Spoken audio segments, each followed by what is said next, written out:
Hi, everyone. Sheriff Scott Rose from Minnesota here with the Officer Down Memorial Podcast.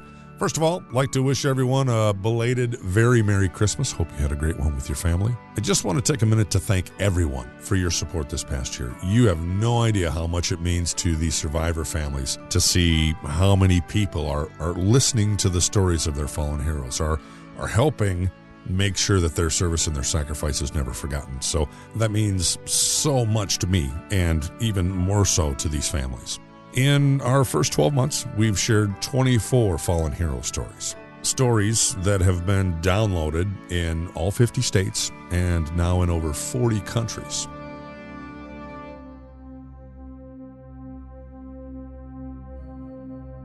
We started this podcast a year ago and went back to 1874 with the first line of duty death that was ever recorded in Minnesota. It was Officer Matthew Hamilton, who died in the line of duty serving as an officer in Winona, Minnesota. Matthew Hamilton was a native of Ireland. He lived in Winona, Minnesota, and he was serving as the Night Watch, a special policeman at the depot of the Winona and St. Peter Railroad, just north of Lake Winona on East Mark Street. It was December 2nd, 1874. The beginning of the fourth coldest December Minnesotans had ever experienced. The country was in the last few years of what we call the Reconstruction era, following the Civil War, and President Grant was fighting for the protection of African Americans in the South through the use of the Enforcement Acts passed by Congress. Christmas was just a few weeks away. The Depression had been going on for about a year, but the railroad business was strong, especially in Winona. From there, we shared many other stories about local heroes lost, and we met many amazing survivor families and officers who were left behind. Like the family of Robert Beefy Lawson, who was a deputy that was executed while saving the life of a young mother and kids in the Iron Range in Minnesota. It is one of the darkest days in Itasca County's history. The body of Deputy Robert Lawson is wheeled out on a stretcher, the victim of a single gunshot to the head. Lawson was killed execution style at this home in Pengilly. The veteran deputy came to the home to pick up a child, but it was a setup. As he walked in a back door, Audie Fox, a career criminal who'd had run-ins with Lawson before, was waiting for him. His son Bobby, who's always served as the spokesperson for the family since he was murdered, ended up getting hired at the sheriff's office Beefy worked for after the trial. And Bobby retired there, continuing the family's dedication to their community. Early on, his dad warned him about the man that would eventually take his life. I was in the rural Pengilly area I lived, and probably 3-4 miles from where Audie Fox's parents and where he murdered my dad. And I remember him coming out, and it was during the summer there, just prior to his death, and he never talked shop to me or anything usually about his job. He just come out and visited me, and we had a granddaughter for him to see, of course. And anyway, he said that there's a guy by the name of Audie Fox that lives over there in Swan Lake. He said, and if you ever run into him, he said, you better be careful because he's going to kill somebody someday. In this podcast, we used radio traffic. We used 911 telephone traffic, and several of Beefy's fellow officers and friends helped us tell his story, helped us introduce you to Beefy, to his family, to this community, and they helped us to recreate the events of that day when we lost this hero.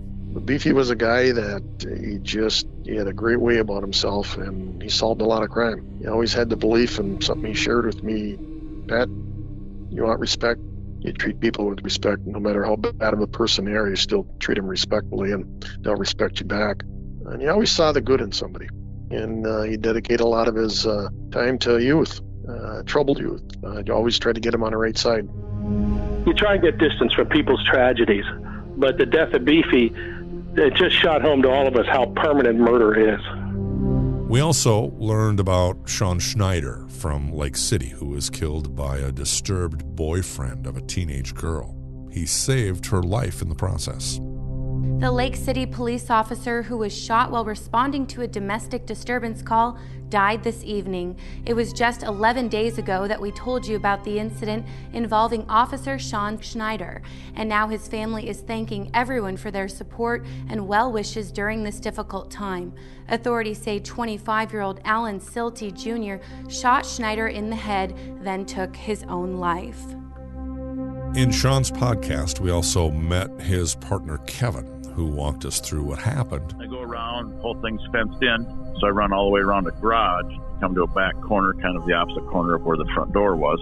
Silty ran to the back of the house, and he came out the back door armed with a handgun. When he first started coming out, I got on the radio and I said, I got him coming out the back door with the gun. I got him here. He's got the gun in his hand. 200 or 201, can you guys copy? We got a man inside of the gun. 618 West Line. And to this day, I can see he comes walking out, never looks up.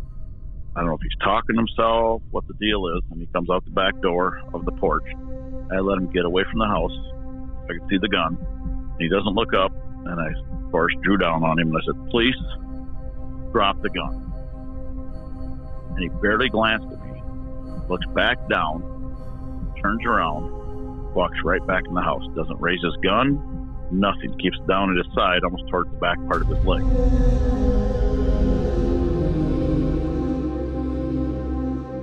We heard the Dustin Riker story. Dustin was a veteran deputy, and his partner that night, Sam, was a new deputy. She was just off training at the time of the shooting. They helped us tell this amazing story of survival, not only survival from the shooting, but survival from the aftermath of cumulative stress and PTSD. After I saw Dustin get shot, I got on the radio right away and called out and I said, 1088 shots fired, officer down. Obviously, I didn't say it that calmly as I just said it now. It was much more intense at the time.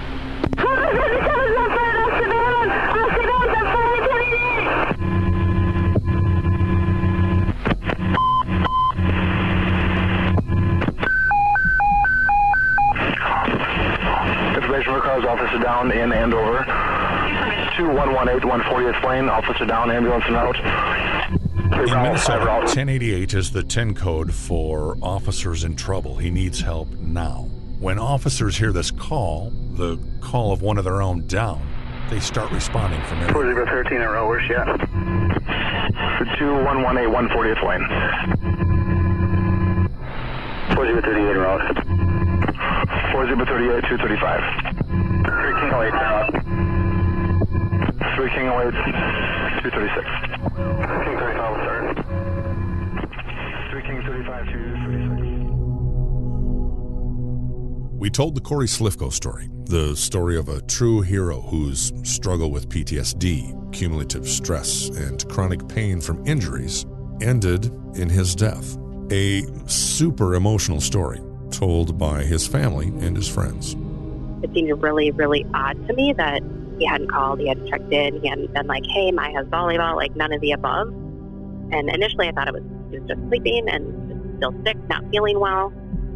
And so then I tried calling him, he didn't answer. And his car was home, so I knew he was home. And I just kept calling and nobody answered. And the kids were like, Mom, I think he's sleeping. And I'm like, okay. So I went to go check on him. It was around 9:30 p.m. that night. Katie went upstairs. She found the door to the guest room was locked. Katie then went into the master bedroom closet and checked the gun safe. Corey's duty weapon was missing. Katie had a bad feeling because Corey would only use the guest room to sleep after working. He would come home from work, he'd keep his firearm with him, and he'd lock the door to sleep. But they all knew he hadn't been working. That previous night, he moved to the guest room during the night, telling Katie he was having a hard time sleeping. She called out to Corey, but got no answer. She repeatedly knocked on the door and got no response. She then picked the lock with a bobby pin. She opened the door.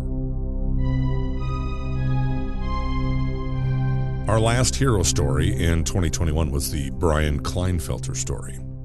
We met his amazing wife, Wendy, and many of the other officers, other heroes that worked with Brian the night he was murdered. And we learned about this incredible community and how they all pulled together to honor Brian's memory.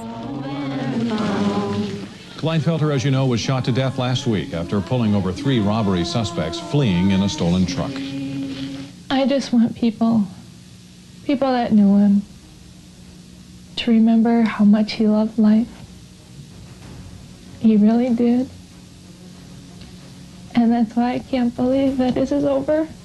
In St. Joseph, Raylan Story, 4 News.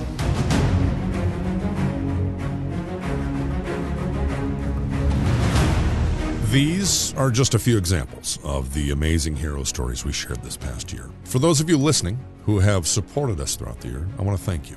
For those of you listening who are new to the podcast, thank you for checking us out. Make sure to listen to and share all of these important stories. For all of you, please remember to subscribe, rate, and review, especially those of you listening on Apple. It only takes a few minutes to write a review and rate the podcast. You'll help us reach more people by helping us move up in the rankings. This next year, we're really excited to be partnering with a great organization called Thin Blue Line USA to support and thank our survivor families who share their stories with us. We'll share more about that partnership coming up soon, but in the meantime, please check out their website. Great organization. It's thinbluelineusa.com. We have some really powerful fallen hero stories in the works for next year from Minnesota, from Ohio, and from Florida. If you have questions or suggestions for the podcast, please contact us on our website at www.officerdownmemorialpodcast.com. If you're interested in sponsoring this project and helping us share these stories and reach more people, we'd love to talk to you too. Best of luck to everyone in 2022. Please remember to support your local law enforcement and thank them for their service. They need to hear our support now more than ever. And thank you for supporting these survivor families, for helping us share these stories, and for helping us ensure these heroes are never forgotten. A Hurrdat Media Production.